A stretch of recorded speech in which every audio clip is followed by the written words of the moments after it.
Maging ang militar po sa Mindanao, patuloy pa rin ang pagbeberipika sa kinahinatnan ng German hostage na hawak ng Abu Sayyaf.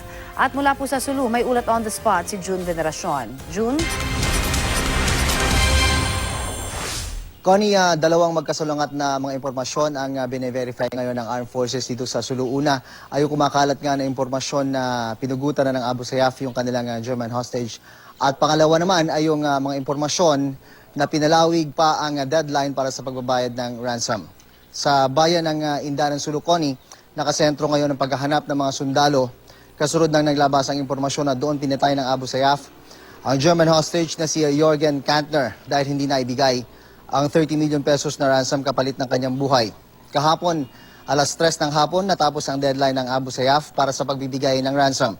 Kinausap na ni Joint Task Force Sulu Commander Colonel Cirilito Sobihana ang ilang lokal na opisyal ng Indanan para humingi ng tulong sa pagkumpirma sa mga kumakalat na impormasyon. Humingi na rin sila ngayon ng tulong sa Moro National Liberation Front dahil sa area umano ng MNLF sa Indanan nangyari ang sinasabing pagpugot.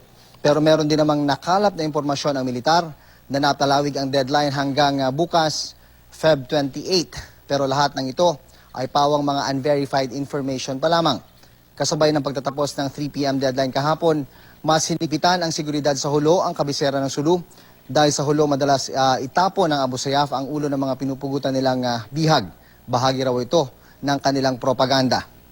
Ano man ang kahinatnan ng German hostage, wala pa ring tigil ang military operation laban sa Abu Sayyaf.